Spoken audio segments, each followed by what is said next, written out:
This is your Daily 5 for Thursday, March 19th, 2026.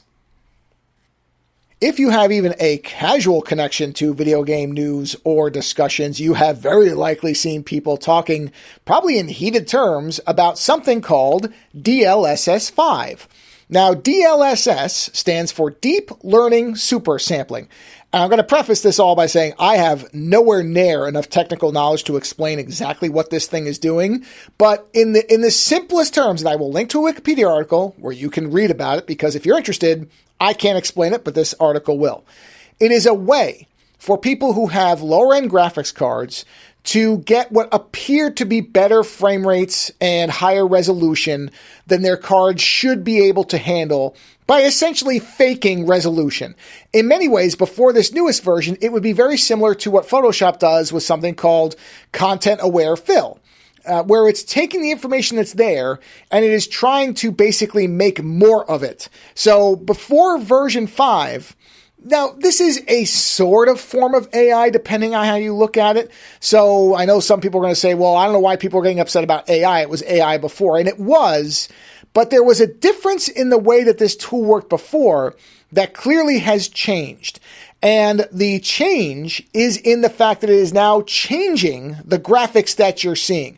And that's not a subjective opinion. That is an objective fact. There are many screenshots, including some used in the Digital Foundry video, that will show you the clearest one that's gone around a lot. And it absolutely is a really kind of highlight of what's going on here. Is there's a character from the newest Resident Evil game, Resident Evil Requiem, a character, a young woman named Grace. And there's a screenshot showing the pre-DLSS 5 version of her face, and then one with the technology being put into practice. And it is just undeniable that the nature of the expression on the face of this character was changed. Now, I'm not saying it's a major change, at least in that scene. It's not like she's gone from crying to laughing like a lunatic or anything. It's not that degree of difference. But it is clearly different, not only in expression, but also in just the overall presentation of the character. And what you have to start thinking about is something like Resident Evil Requiem has, because I've watched some playthroughs of it. I'm not going to play it myself, but I've seen playthroughs where people play through the whole game. And there are multiple very dramatic moments that happen in the course of that game, where there's motion capture, there's voice performance, very, very effective, in fact, voice performance from the actress who does Grace.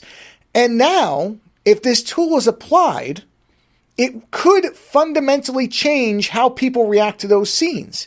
Because the thing that a lot of people who don't pay attention don't realize is a lot of what we get out of people and their emotions and their reactions are the result of a lot of small facial cues and expressions. It's not one big thing. Obviously there are big emotions and big reactions, but a lot of time the subtlety, the thing that really, in many cases, will separate a great performance from an average one or a bad one is the nuance and the small things, not the big things.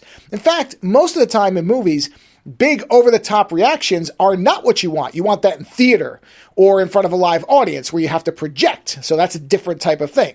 But in film or in a curated experience like something like a video game, unless it's very specifically being attempted, you don't want giant overexpressive reactions. The whole point of having motion capture, of having very realistic facial features that you can have express is the small things. And so when a tool starts changing what you could term small things, or in some case bigger things, again, depending on how you look at it, that is making a change to the nature of what's being presented. In other words, it's changing the art as it was originally created. And that, I think, not the technology, not whether it's really AI or not. I mean, yes, people get hung up on that, but that's not really what the problem is. The problem here is that we're changing the nature of a created work. And I'm sure without the permission of the people who created it. And that's what people are actually getting upset by. And of course, that does tie into generative AI. I'm not saying it's a completely separate thing, but when you see something like this, it's not the technology and what it's doing specifically, it's the actual result. And when we start seeing the work of creators being changed like this, I think that is a line that we have to be careful of. And when it's crossed correctly, it should be called out. Later.